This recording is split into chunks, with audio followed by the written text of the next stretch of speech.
because I know there's some people that would like to hear the information, just couldn't do it this evening. So we are live, we are recording, and we're gonna start things off with Brad Boyd, our international area director.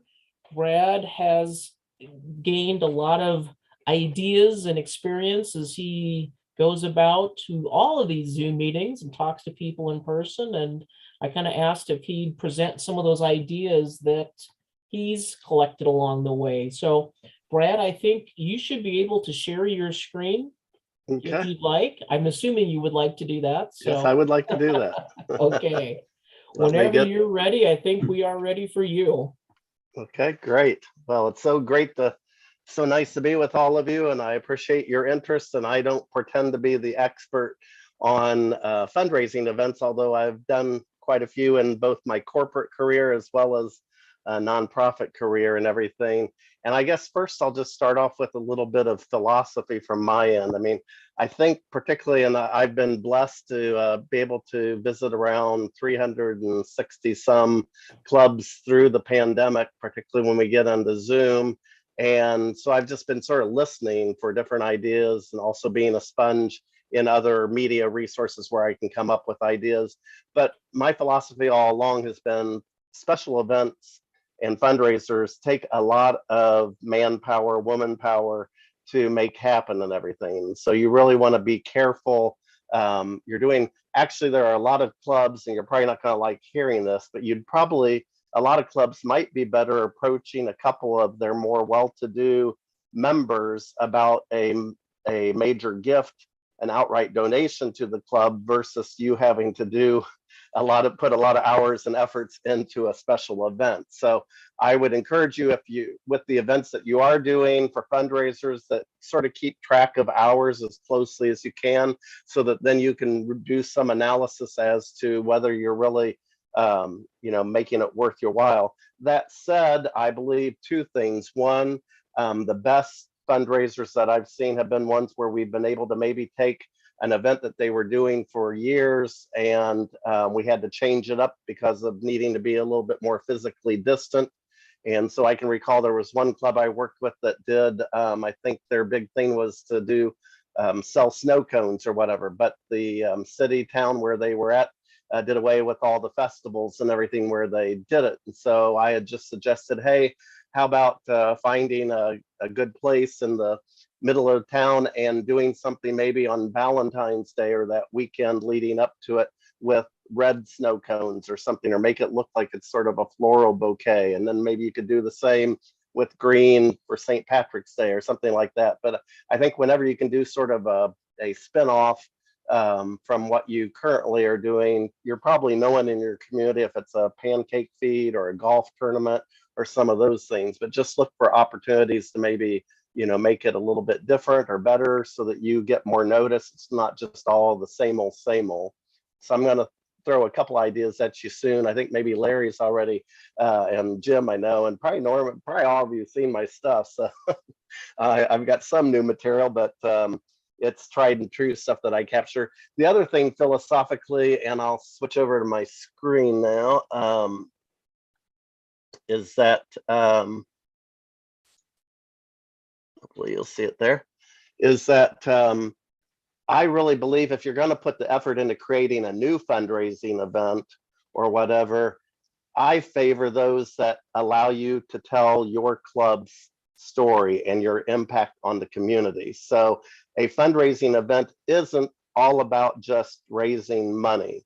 Yes, that may be your overarching desire and goal and need, but it also can be a vehicle to communicate with key constituents, what your club is all about and the long history and contributions that you've made to the community. There are it could be bringing back some members that you haven't had, darken your doors for quite a while or whatever. So I guess I'll start off with just a quick story from my own personal involvement. I've been at KI for 9 years. This goes back 4 years before that. I was with the Downtown Indianapolis Club as their first executive director, and they actually their foundation at the time was larger than the Kiwanis Children's Fund, or what was then the Kiwanis International Foundation. And so they had great expectations, but they had started an event probably maybe 7 or 8 years before I came on board that started as just, they were a regular weekly lunch club, and they decided that they'd bring in a few items that people didn't want, and they would do a silent auction and have people bid on it. And then it sort of grew from there into being an evening event at one of the country clubs with a few live auction items as well. And then someone made the terrible calculation the year before I came on board. Well, actually, the year that I came on board, but I was there too late to change anything that year.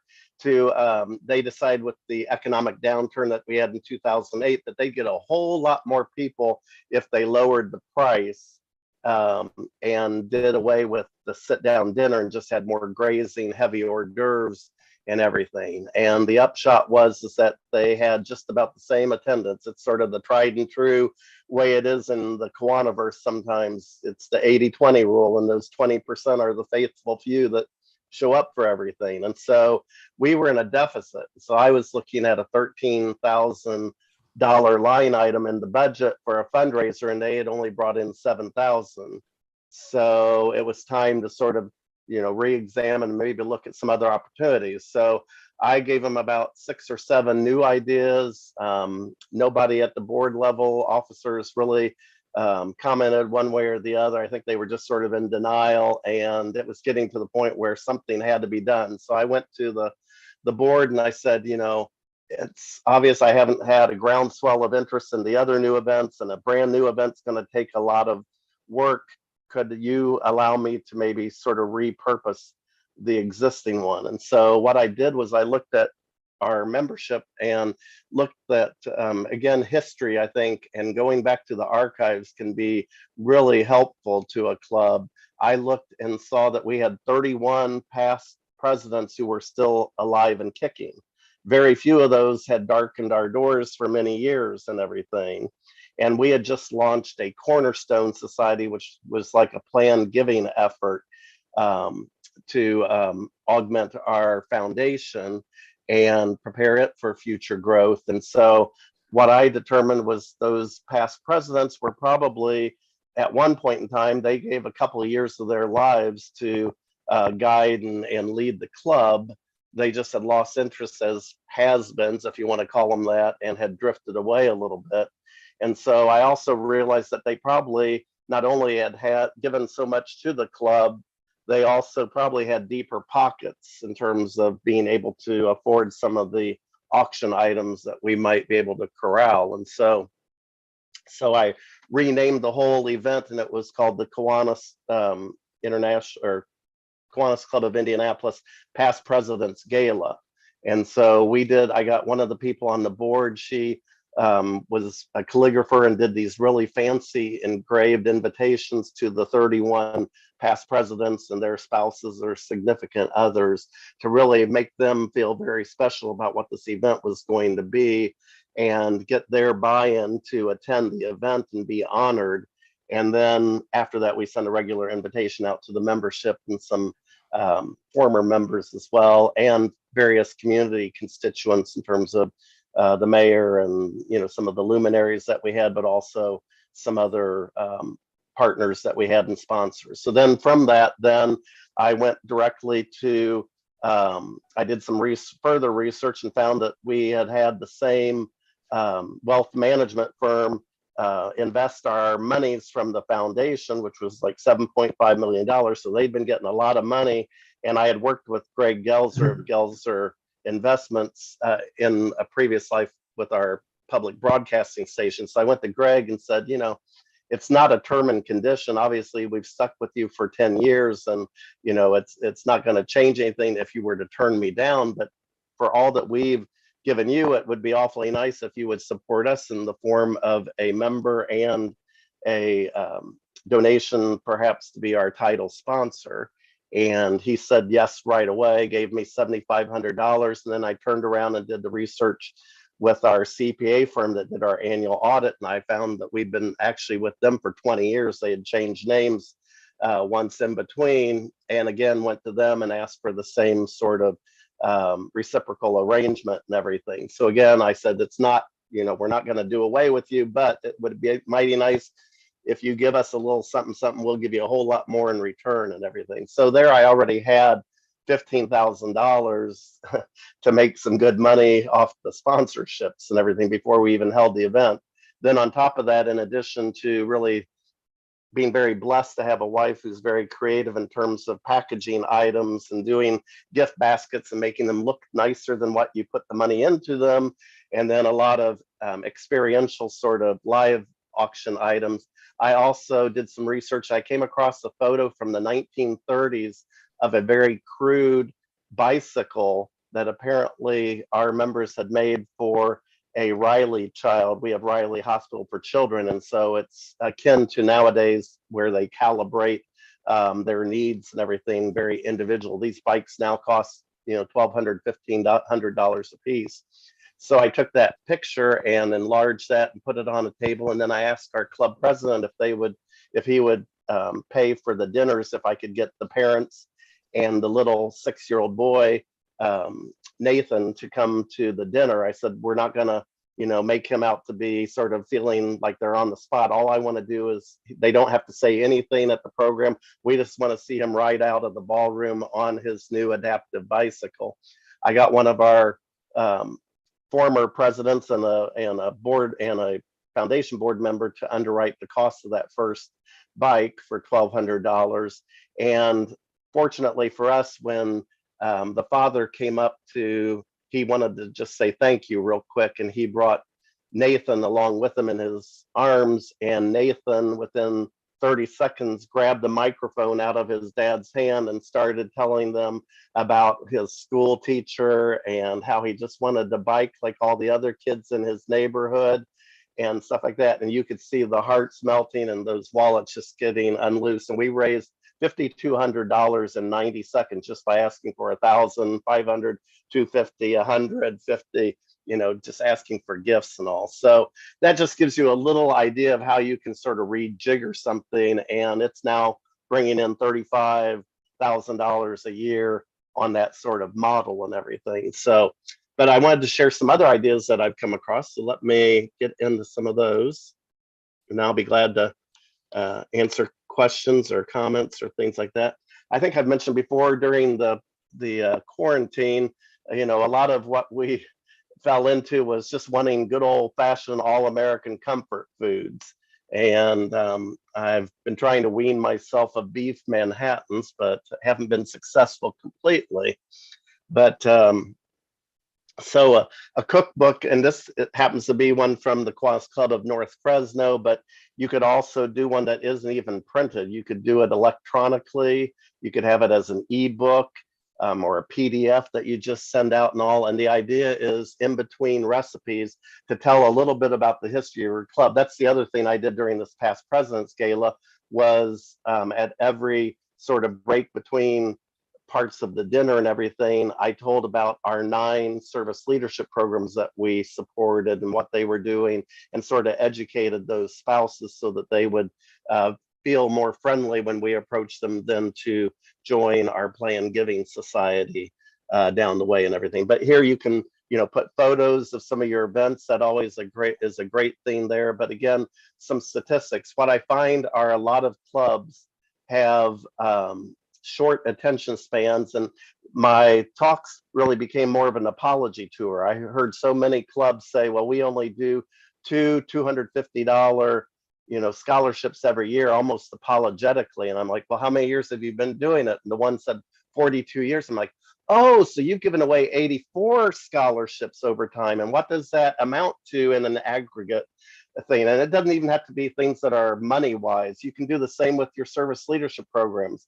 I was a key clubber. How many kids have come through the North Central Key Club for way too long? I'm older than dirt. They didn't even have computer records that I had been a key club member. But nobody's really tallying that up. And so I don't care whether you add that burden to your treasurer, that's probably not fair, but they probably have the idea of, at least on the money wise, of what you've done. But get someone to look at your history and what you've done, because those are impressive things to share, whether it's from the stage, trying to sell people on backing your club, or whether it's putting out on Facebook as some teasers of, did you realize that we've given 84 scholarships and then it amounted to, $48,000 supporting local kids and stuff like that. I mean, those are things that you can't make up a better story on that. And don't ever apologize for what you're doing, particularly in terms of supporting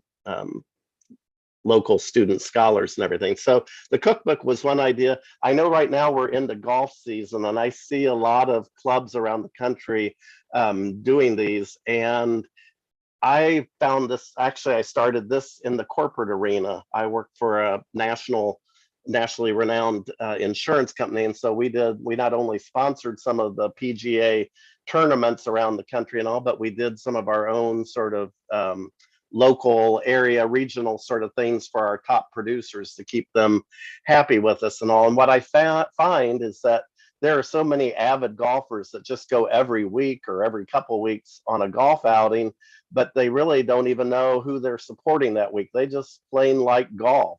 They don't really care who the money's going towards or whatever. And sometimes it's not until they get to the barbecue dinner afterwards that they realize which organization they're supporting by golfing there. And so I thought, well, we've got a captive audience, and couldn't we do something to sort of educate them along the way? So this is an idea. Over on the left-hand side, you have these little yard signs that are very inexpensive foam core pieces that you stick in the ground. And as they tee off, you just ask them a question. It could be about your club, something you do in the community, I hope, or it could be, what is Key Club? And then when they get to the hole and they're putting in and all, they get the answer. Key Club is the largest youth-led service organization in the world, or whatever. And then I also added those questions to the scorecard, so that as they're driving their carts and everything, they're looking at the questions and learning a little bit more about our club and about our organization and everything. So again, a very inexpensive way to do it, but I found that most golfers were like, wow, that was really a great idea to sort of teach us a little bit about Kiwanis. And then when we got to the dinner thing and they did do some raffle prizes or some auction things, they were more prepared to give us some money and everything. Norma, you have a question? I do. I had to unmute. Sorry. When you did your scorecards, then you printed those yourselves then instead of using the golf courses? Yeah, I used here at Kiwanis, I've used the really inexpensive printing deal we have with Office Depot, Office Max, but because it's about 3 or 2/3 off. Usually they've just recently done away with the little card, but you still can talk to the manager and take advantage of the printing discount or any discount there. So don't let that throw you off. But yes, I printed my own cards because I wanted them, again, to be more customized to our organization and to include some of that. You wouldn't have to. I mean, the signs themselves generate some interest and all, but what I find is golfers usually in between, they're talking about the crummy, humid, hot weather or whatever, or they're talking about their aches and pains or what a lousy shot that was and everything. And I don't think this dissuades them from doing any of the three of those, but it also sort of like, oh, I learned a little something today while I was out in golf. And hopefully when they go back home to their spouse or significant other or their kids, they'll say, gosh, I learned that this Kiwanis club in this community really does a lot of things for the kiddos. And, I wanted to talk about their service projects, their scholarship programs, and their SOPs. Those are my 3 S's that I really like to stress. So that's really what the quiz was. So I had 18 holes, but some just do 9 holes or whatever, or you could, you wouldn't have to put them on each one. I've also done this where I've put a sponsor. So again, you could go out and sell, Edward Jones or Allstate or somebody like that, a real estate firm, and you could print their logo. I'm sort of pointing and you can't even see me, but where it says big dog on the screen, that could be a corporate logo of whoever is underwriting your golf tournament. Or you could, put their name in it. It's the Merrill Lynch golf tournament on behalf of the Kiwanis Club of Darbytown or something like that. So anyways, that's just an idea that allows you to brag a little bit about your club and hopefully leave them with a little better knowledge of what all you do in terms of extending your reach in the community. Thanks. Governor Don actually gave me this idea because I believe his club is one that does a miniature golf idea. So again, the same premise. You could put little signs up at each of those different holes saying either who sponsored it, or it could be some quick, maybe you don't have room since the where you putt off and then where you put the ball in the hole is not that far apart. Maybe you don't have two signs, you just have one sign like, did you know, or a hole in one. Here's something that you learned about it. And over on the left-hand side, that's a big inflatable that they sell through the East Centennial Club in Pennsylvania. I think it's around $350 maybe. There was one this past weekend when I did lieutenant governor training over in Ohio. So it has like a little motor that keeps it inflated, keeps air circulating and all. But anyways, again, the miniature golf could be a lot of fun. Particularly, it would be a great way to get your Key Club and CKI members involved as well. So that might be a fun type outing. And again, miniature golf lends itself even to a late, early evening, or even late evening when it gets dark. Most of the courses are lit up, so you could do an evening event as well there and stuff, and have some fun with prizes at the end, that type of thing. One that I find that not too many people are using or taking advantage of, and this is probably a company that just came on as a partner with Kiwanis International during the pandemic. It was right after the coronavirus started, and it's the Colonial Flag Foundation. And I'm trying to think, I think it was over, yes, it was over in Ohio. There's a woman, Judy Robb. I think she's a past governor. Her husband, Bob, was a past governor. They were in Pennsylvania, and they've recently moved to Ohio to be closer to children and grandchildren. And so we were sitting at the bar after our Friday night session, and she was telling me all about what they do with their healing field and this field of honor. So this company will actually come in and help you set up these displays. They're great for the major patriotic holidays. They also can augment. We have so many clubs that do a great job with just the regular flag subscription program of selling those. So I can tell you here, we just opened a club about 5 years ago in Westfield, just the community just north of me, and they adopted early on the flag program, and it has grown like topsy-turvy. Particularly, they had a veteran who was coming home, I think about a year and a half ago, and every person in their subdivision decided to go on and subscribe to the flag program so they could have a whole wall, a whole flank full of flags as this returning vet came home and show their community support. I can tell you another one if you want to just contact them to see if you go to Westfield, Indiana. Pete Tinsley would probably be the person that you'd want to talk to. So send me a text or an email, and I'll be glad to get you their contact information. He and Lori do a great job up in the Westfield Club. Another one that's a past governor in Kansas is in Hayes, Kansas, Mary.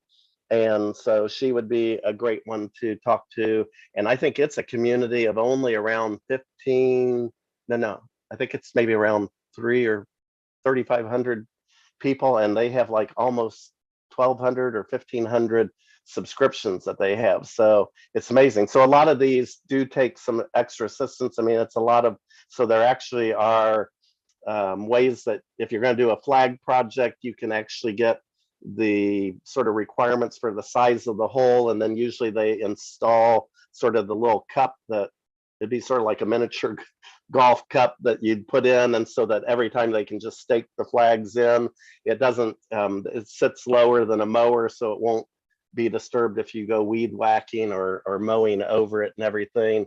And most of the clubs that I know don't want to do a whole lot of toting and baling. So it does take a little bit of finding maybe some folks that have a flatbed truck or a van or something where they can store, put a lot of those flags. Usually they have to find a place to store the flags, because you certainly don't want Kiwanis' reputation to be tarnished by putting out ripped up, American flags, that type of thing. So there is some expense to first coming up with the flags and then making sure they're kept in pristine condition and everything.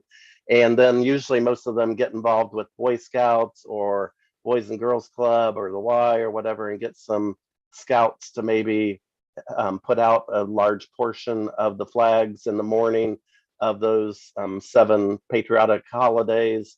And usually they'll give a little stipend to them as a thank you for their efforts and everything. So again, I think, we're coming up on Memorial Day, and yet we've also had some clubs that have been really creative in terms of wanting to really give kudos to the frontline responders and to the healthcare and essential workers that we had. So again, in Hays, Kansas, and this is one where they spent some money, but they had the idea of giving a George F. Hickson award from the Kiwanis Children's Fund. It doesn't have to be in the name of an individual, and so they actually put to the frontline healthcare workers of Hays, Kansas hospital. They have one hospital there, and so they made a big deal out of having a press event and doing a sort of cookies and punch reception for all of them in their lobby as they hung this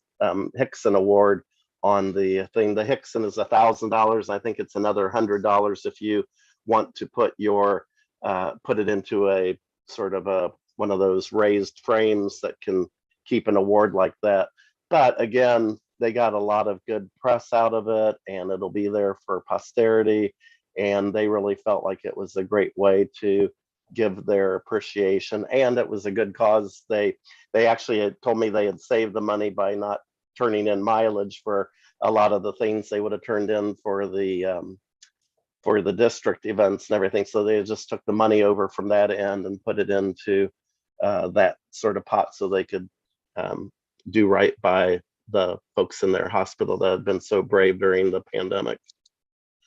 Another opportunity here, you'll see the Kiwanis logo over on your left-hand side there, and you can see this club actually has a lot of corporate logos. You'll see UPS and another that's Chargers, and I'm not sure exactly. There it is. It's Granville. Oh, yeah, Grantville Allied Gardens. They really do a lot of things. That's in the San Diego area, a suburb of San Diego. They also have done a thing where they put those same little yard signs I was showing you on the golf course, and they put it, they did ones buy local, dine local, shop local, and put them in front of all their homegrown businesses to support them during the pandemic. But this is one where they approached the city or town council and ask about whether there was some opportunity to do a fundraising campaign. And so they actually then sold those bricks. And there's that Bricks R Us is a company. It's not cheap. It's not, as good as if you could get the bricks donated and all, but they take a lot of the work out of you, and they make it real easy to put it onto your club website or your Facebook page to have people secure a brick. So if there's some focal point of your town, like here, they were putting in a new old time clock in the plaza or whatever, and an American flagpole there, they took advantage of that opportunity. And then lastly was one that I think Barb Thompson shared with me from a Chamber of Commerce that she had seen, not even in her own home state of Missouri, but it was somewhere out in the Midwest. And this one I really thought was the best of the events, fundraising events during the pandemic, and still I think could be very appealing. And that's the social distancing scavenger hunt. Some places call it a road rally. When I was in public broadcasting, they call them road rallies. But the idea is that you carve out a couple hours on a Saturday or Sunday afternoon. You either price it per person or per carload, and you load them up. And what you do on road rally, you usually have clues. On this one, you just had them drive to different points of interest, and then they had to take a selfie and send that back in to validate that they had made their rounds to all those places. And then there were prizes for whoever got there the first. And then this group actually then arranged, when they got back to home base and finished their 8 to 10 sites that they went to, they got a go-to dinner that was put into their trunk of their car, or through the window or whatever, so they could again stay very safe and all. Out of that, what I really liked about it was that you could direct them to different places where you've made an impact in the community, so that I can report on you. I actually, as I presented this, just kept on percolating in my mind that this was just such a fun way to show the connections that you have in the community, that I thought, well, gosh, our new member orientation is just boring as all get out. And it's just a bunch of old white guys sitting around hem-hawing too much about a favorite service project or committee or whatever. And, new members are just sort of like information overload and eyes glazed. So I renamed it the Joy Ride. So now we don't have orientation anymore. I stuffed 2 of them in last month and put them in my back seat, and we drove around for 45 minutes. And I showed them the Walmart where we ring bells for the Salvation Army. I took them by our little free library. I went by the grade school where we have our K-Kids program. I took them by the Y, the school district, because we give scholarships to their administration building. I took them to the boys clubs, girls clubs, about 8 to 10 different places and all. And I thought it was a lot more lively way to show them where we have an impact. What I hadn't thought about, though, is that one of the people reported back to me that weekend, their family, they were, I think, looking for a new house or whatever. So they were out driving anyways, and they drove by all these, and he was able to point out, well, this is where my Kiwanis Club does this, and this is where they do that and everything. And so I think that it would be a great idea for others to try and all. It worked for me. I don't know whether it'll work for others, but I got real excited about it, because I've just always thought for the last 14 years, almost 14 years, that in Kiwanis, that orientation is something that we've got to get better at, because that's like your first, entree to really get your new members jazzed and excited. And it just was boring as all get out. No disrespect to anyone, but maybe yours is more lively than mine were. So anyways, I'm going to stop sharing here. That was sort of what I had. I don't know if Lisa, whether that met your expectations or whatever, maybe I went too long, but No, that's great, Brad. All great ideas, and fundraising plus. I mean, there's some more ideas in there than just fundraising.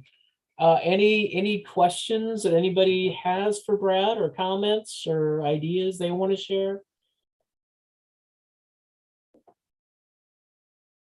Okay. I was just thinking that we have a member in our club that's really big on Jeopardy, and so you're saying those questions and answers. We might reverse it. We'll put the answer at the T and then put the question, but Yeah. who knows? Whatever. So. Yeah, or you could even do a sort of a trivia night. I've seen a lot of clubs doing that online as well. We do have a short PowerPoint deck that we put together in the last year or so that has a lot of Kiwanis trivia. So if you ever want to get a copy of that, I'd be glad to send that along to you. I'm going to try to find, during the years of the formula, we did a lot of sort of quiz question things at the international convention. I'm going to try to find where I put my deck when I moved home during the pandemic, because I added a whole lot more, and I've got a bunch of really good ones on past key clubbers. So it just sort of blows people's minds to think that who's the Howard Stern was a key clubber. Oh wow! Yeah, that blows your mind. Yeah. So it's fun to sort of group some of them and everything to let people know that Key Club has had some pretty impressive people through the years. Yep. I think there's just so many partnerships and different things. And one of the ones that I wanted to share with the group tonight, Brad, you kindly introed in your presentation. I know Governor Don, if you would have been able to attend tonight, he could have shared some more about their miniature golf fundraiser that they do. And gosh, that's such a excellent opportunity because it does involve the SLPs. You know, sometimes, especially our smaller clubs, we just don't have the manpower to do things like that. And if we can get our key club, I know their key club is very involved there at South Point, helping out with that. You know, just getting that manpower to do it, and even the partnerships with sponsors. One of the things that happens very successfully in that golf tournament is they have sponsors who not only or donors who not only come in and sponsor the holes for prizes and that kind of thing, but it's almost on the verge of being a service project. You can consider it that, because they have businesses who come in and sponsor the ticket prices for families. So they're raising dollars and they're helping out families in the area to do that, because they don't have to, you know, sell as many tickets, and the businesses help do that. So that's great. Hey, Lisa, Yeah. this is Rick Finch Yeah. from Hi, Rick. Clorinda, Kiwanis. When you're talking about smaller clubs and manpower, that's certainly something to think about. The other thing too is that a lot of these examples came from larger metropolitan areas, and being in a town of 5,000, we have a very limited well from which everybody draws from. So, you know, I see this like the golf outings, you know, one person club does it, and then there's probably now 6 different golf outings. Somebody decided to do a cornhole and a bags tournament, and now there's like 4 of those.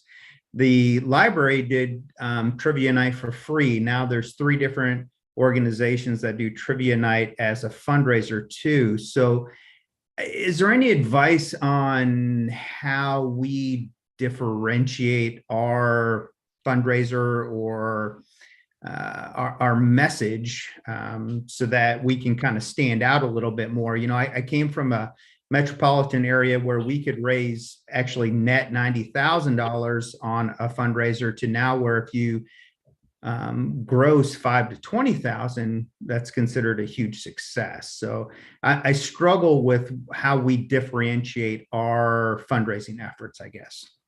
The one thing that I would toss out for that, and maybe that doesn't work in all communities, but something that my club is trying to do with the new project we're kicking off, and sometimes to differentiate yourself, is pick one project. You know, a lot of times we'll go out as a club and say, well, we're fundraising because we're going to help kids, and we're going to help kids do things. But sometimes if you can have one project that you're appealing for and put that out there, sometimes you can tug at people's heartstrings a little bit that way.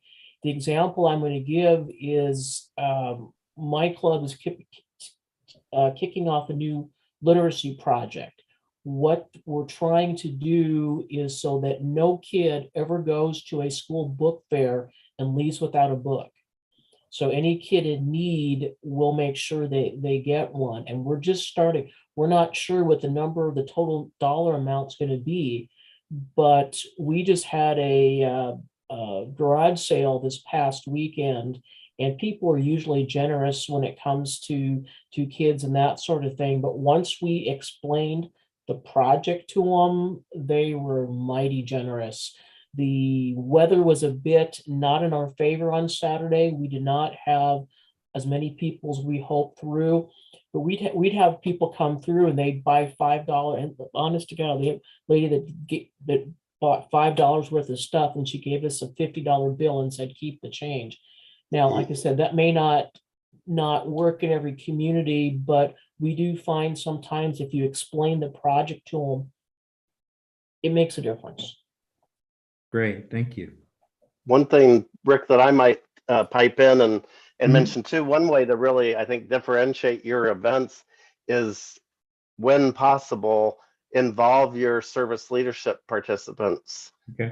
From the SLP. I mean, if you're trying to sell like raffle tickets or something like that, no offense, I don't mean to be an ageist and all, I'm older than dirt myself, but you get some pert a younger person who's really energetic and all, and have them try to sell it, and they'll probably outshine any of us in terms of making those sales and everything. So obviously we don't want to eat into their school hours. We wouldn't take them out of school to do anything like that. But if you've got an event in the evening or a weekend where you can involve some of those, that really helps to showcase. This is the whole reason. If we did nothing else in the community, helping these kids move up in terms of their leadership capacity and getting philanthropically involved. A lot of our SLPs, what we're really doing is turning kids into junior philanthropists, and they're going to be the future leaders after our turn at bat is up. So, showcase them as much as possible. Thank you. Yeah. And it does get tough in the smaller towns coming up with the same thing. We try to go out, and we were known for pancakes for so many years. I guess now we're going out and trying different things, and all organizations are kind of in that same boat. So we are kind of running in circles. One of the things I did want to mention, if someone has a Raising Cane's in their community, Raising Cane's is a good partner too. And I did not get a chance to go, but this came from Lincoln Southeast. Their dinner in a Kiwanis store was May 17th, just this past Tuesday, and it was sponsored by Raising Cane's. There was a certain $3 that automatically off the $10 adult ticket that went to the Kiwanis Club, and then I'm guessing they raised some more dollars off their Kiwanis store. And on the back of the ticket, you could go to Raising Cane's and buy one, get one combo offer. Now, I'm not trying to do a free ad for chicken, believe me, I'm not, but sometimes, it's reaching out to these businesses and just asking, do you have any type of matching program? Is there something you can do? Anytime we can partner with somebody, that's hopefully a little bit of a step up or leg up for us as well. Culver's is usually really good at that too, in a lot of our communities, of giving a percentage for as many people as you can bring into their store in one evening, and actually they'll give you credit for those that come in anyways without saying Kiwanis sent me. Yeah. Well, I thought this was pretty cool, and I wanted to share that because, like I said, their name is on there, but the Kiwanis Club printed up the tickets and was able to have additional stuff, because where they had it at was at a church there in Lincoln. So like I said, I wish I could have went and found out more about it, knowing this was coming up. I just had another activity that evening.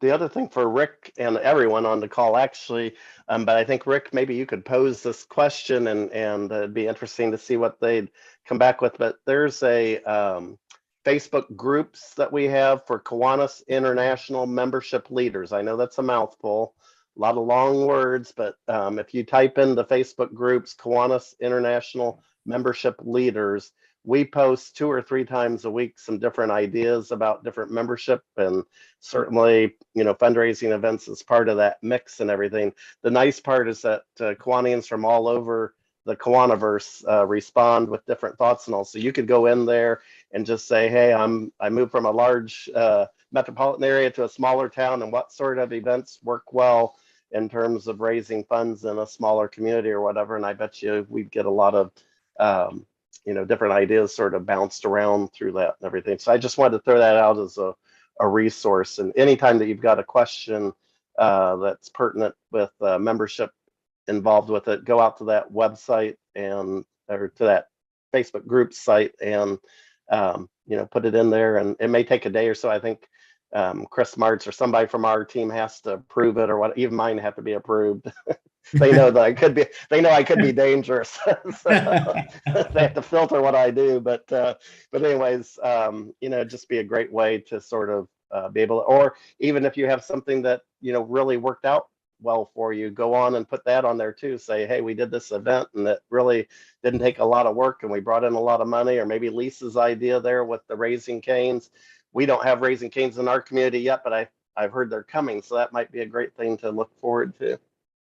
That's great. Thank you. Yeah, our one of our clubs, the Red Oak, Iowa club, does a great fundraiser. They have a community festival, and they have fountains downtown, and so they do. I'm air quoting, you can't see it, but a duck race, and so you can buy, I think, like a duck for $5 with a number on it, or you can get a six quack, not pack, six quack. Six quack. I like that.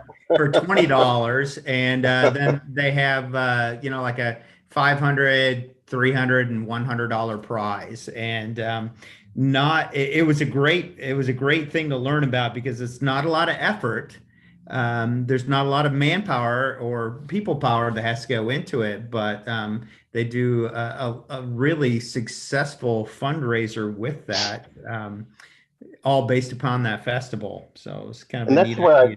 I think going out on that Facebook groups page would be great, because I know that Columbus, Indiana has a club that does a duck race very successfully. I Okay. know of another one down in like Georgia, and it'd really be great to be able to bring everybody together to say, how could we milk this for even more money or whatever, you know, Right. share different ideas. So Yeah, that's why I think great. the magic is to get together. And I always say, you know, there are very few new ideas in the world or new fundraising projects. It's just beg, borrow, steal, and make it better than the last person, and Yes. take all the credit.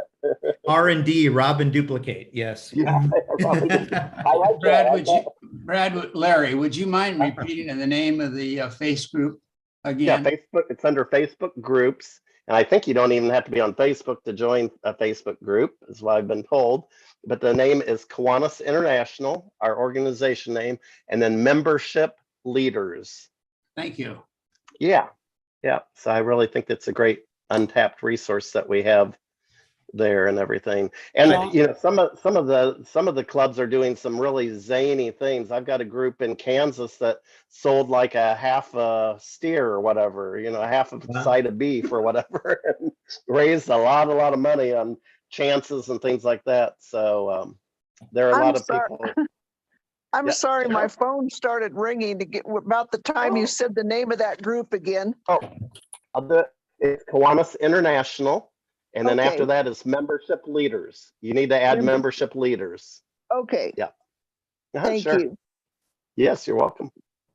Just this past weekend, am I on mute? No.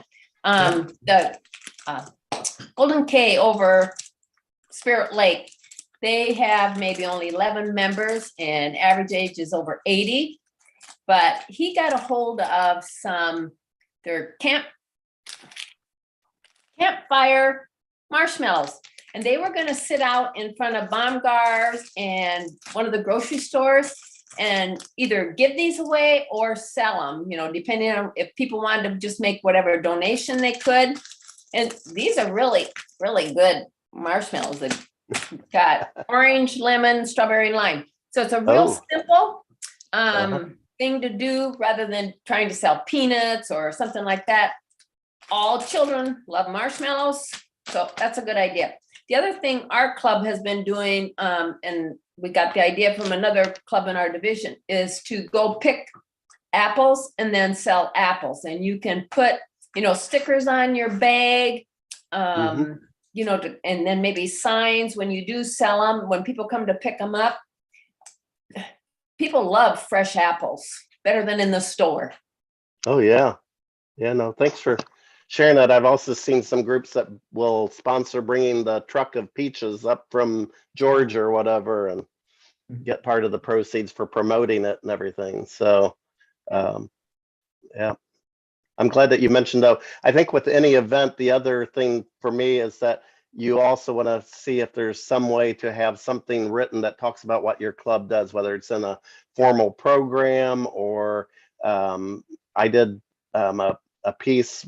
We had so many scholarship programs with the downtown club. We did all of the basketball teams in Marion County, and there are 35, I think, high schools. So like, you know, it was a big group, and same with football. And then we did another one for scholars and everything. And I finally got smart and thought, well, gosh, we have all these guys and gals that are going on to college. I ought to be selling them on CKI as a previous member there. So I developed a half sheet, and on the front it just said something about, are you going to college in the state of Indiana? And then I listed where the colleges where we currently, and universities where we currently have CKI chapters and all. And then on the flip side, I'm like, if you're going to college out of state, here's who to contact at Kiwanis International with Circle K or CKI to, find out how you can do it. And then I did a little plug, or if you go to a campus in state or out of state that doesn't have a CKI club, let me know and we'll help you start one there.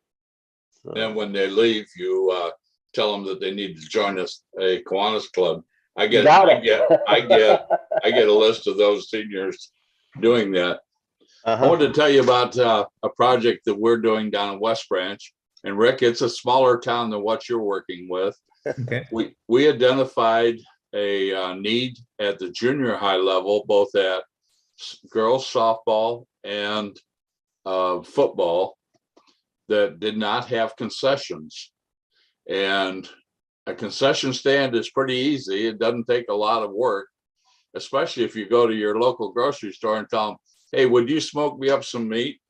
Or you get some taco meat and tomatoes and lettuce and cheese, and you sell walking tacos. Those are a pretty big hit. But the biggest thing that we find is if we make homemade baked goods, they sell so quickly that you can't believe it. Now, it doesn't sound like a big project, but it does two things. One is it serves a need because nobody was doing that. And everybody was either catering something in, sandwiches from a local grocery store, or bringing coolers full of food. Mhm. And now they come to expect us to be there. And we've got a reputation of having good food at a reasonable price. We make $500, $600, $700 at a time, and it pays for us to be there for 2-3 hours. So Yeah, great the program. other springboard from that idea is our Greenwood Club does the same, but they do it at the farmers market. They sell their goods, and Yeah. so a lot of the members and their spouses like to do baked goods and things, and so they just make a ton of money off of that, and it's good visibility that they're out in the community doing things.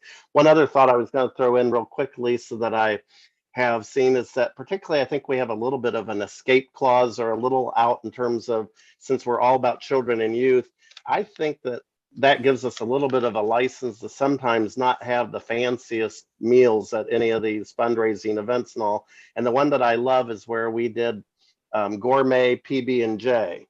And so just get some peanut butter and jelly and the bread, and then have different toppings of chopped peanuts and different things, coconut and different things that you could possibly put on your PB&J and all. And people didn't give us any crap grief about cheaping out and having a cheap meal, because it reminded them of being a kid again and everything. Funny. I think the other thing that I'd want to throw out too is, take a look even at the projects that you are doing right now, up into including service projects as well. And, sometimes we don't always look outside the box to say, is there something that we can do, change it up just enough that we can find a way to bring in additional dollars. I'm going to throw out the example of my club's All-Star Baseball Classic that's going to hit its 20th year this year. That started out working with the state's American Legion program. Thank you for that applause, Jim. You know where I'm going with this.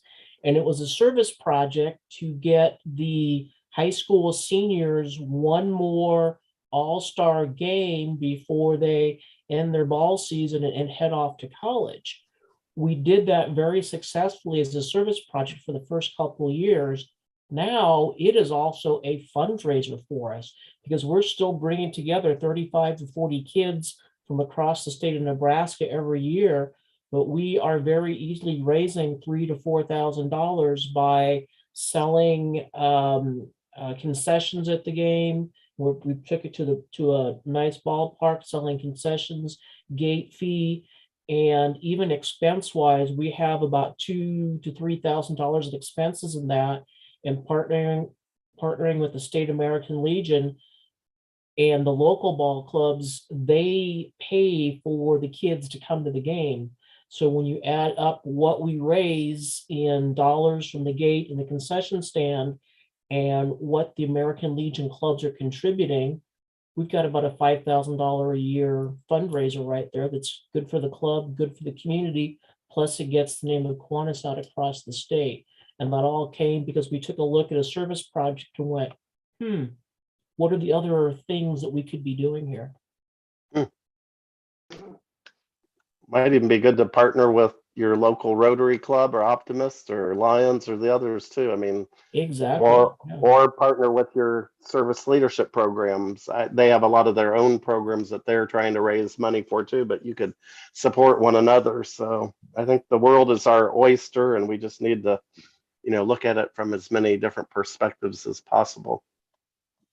Exactly.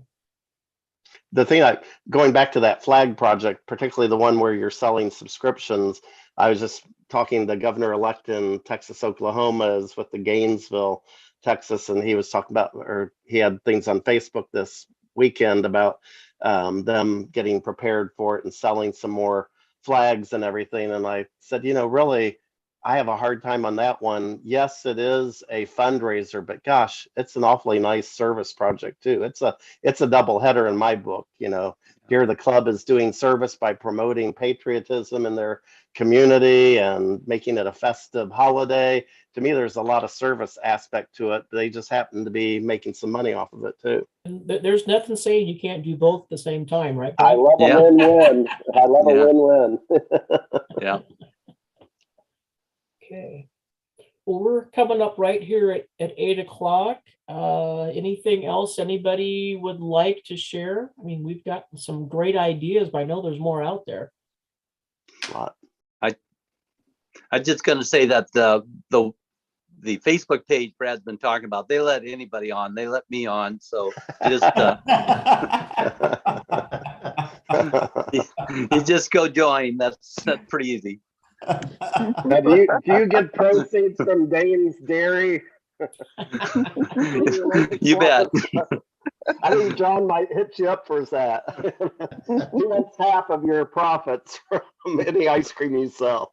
He helped support us, so that we're fine with that. I supported it once when I was in the neighborhood. You did. I'm Thank glad you. they come back again. Come back. Yes. The day I drove by, it wasn't open. So I know. next time, Jim, next time. Yeah. Don't come on Sundays. I'm sorry. My sister doesn't like Sundays, but whatever. Well, I'd just like to say thank you, everybody, for sharing your ideas. It's these leadership chats that really do help to just bounce ideas off and to know that we're kind of all in the same boat, and I appreciate all your input. Great. Thank you you, for everybody. joining. Yeah. Thank you. Yep. Everybody All right. stay safe. Take care. Yeah. Have a good evening, all. Bye-bye. Brad, Bye, thank all. you very much for joining this evening. Sure. No problem. My pleasure. Thanks. Thank you. Thanks, Brad. Always good to hear that Boyd guy. Bet. You bet. Sarah, you were quiet this evening. Good evening. Well, that's because I missed the first half because Bye, I was Lisa. at a credit union board meeting.